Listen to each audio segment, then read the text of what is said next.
Welcome back to RST healthy kitchen. இன்றைக்கி பார்க்க ஒரு ரெசிபி என்னென்னா பன்னீர் பட்டர் மசாலா. இது பூரி, சப்பாத்தி, இட்லி, தோசைக்குள்ள நல்லாயிருக்கும். வாங்க எப்படி செய்யலான்னு பார்க்கலாம்.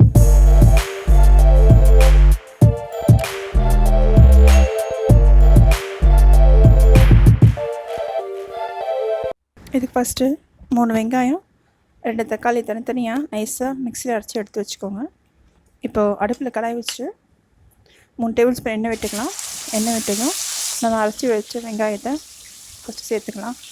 சேர்த்துட்டு நல்லா கலந்து விடுங்க. அதோட பச்சை வாசனைலாம் போட்டோம். 1 டேபிள் ஸ்பூன் இஞ்சி பூண்டு பேஸ்ட்டு, ஒரு 1/4 ஸ்பூன் மஞ்சத்தூள், 2 டேபிள் ஸ்பூன் மிளகாய்த்தூள், தேவையான அளவு உப்பு சேர்த்து நல்லா கலந்துக்கோங்க.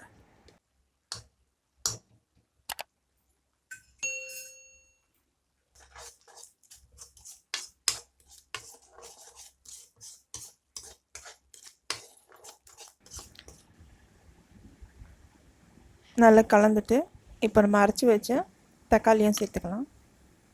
சேர்த்துட்டு அதையும் கலந்து விட்டுக்கோங்க. கலந்து விட்டுட்டு நல்லா கொதிக்கட்டும். அதோட பச்சை வாசனைலாம் போட்டோம்.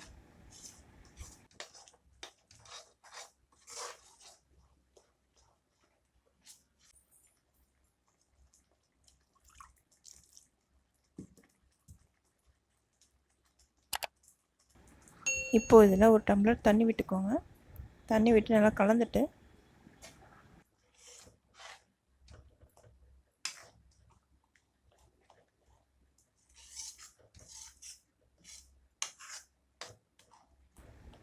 நல்லா கொதிக்க வச்சு ஒரு சிம்மில் ஒரு 5 நிமிஷம் மூடி போட்டு சிம்மில் வைங்க. வாங்க இப்போது பன்னீரை ஸ்கொயர் ஷேப்பில் நம்ம கட் பண்ணிக்கலாம்.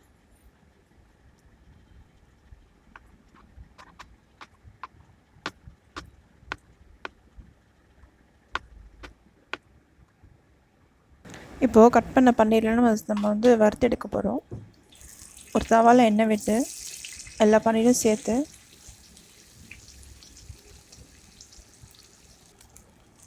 வறுத்து எடுத்துக்கோங்க. எடுத்து ஒரு சைடு வச்சுக்கோங்க.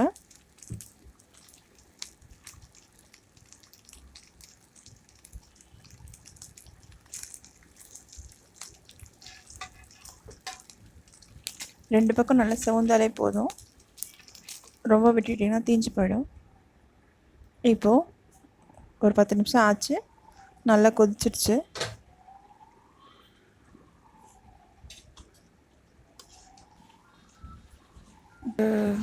ஒரு டம்ளர் இல்லைன்னா அரை டம்ளர் பால், திக்கான பால் சேர்த்துக்கோங்க. இதுக்கு ஃப்ரெஷ் க்ரீம் தான் சேர்க்கணும். ஆனால் நான் பால் சேர்த்து நான் இப்போ பண்ணியிருக்கேன். இது மாதிரி நீங்கள் செஞ்சு பாருங்கள், டேஸ்ட்டாகவே இருக்கும். உங்கள் வீட்டில் ஃப்ரெஷ் க்ரீம் இருந்துச்சுன்னா சேர்த்துக்கலாம். இல்லைன்னா திக்கான பால் சேர்த்துக்கோங்க. காய்ச்சின பால், காய்ச்சாத பால் எது வேணால் சேர்த்துக்கலாம். ஆனால் தண்ணியில் சேர்க்காத பாலாக இருக்கணும். இப்போது நல்லா கொதிச்சிச்சு. நல்லா கலந்து விட்டுக்கோங்க. கலந்து விட்டுட்டு நம்ம ஃப்ரை பண்ணி வச்சுருக்கோம் இல்லையா பன்னீர், அதெல்லாம் வந்து இப்போ இதில் சேர்த்துடலாம். சேர்த்துட்டு ஒரு தடவை நல்லா கலந்து விட்டுக்கோங்க.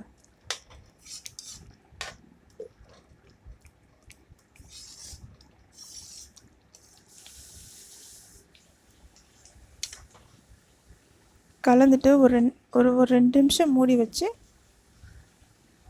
நம்ம எடுத்தோன்னா ரெடி ஆகிடும்.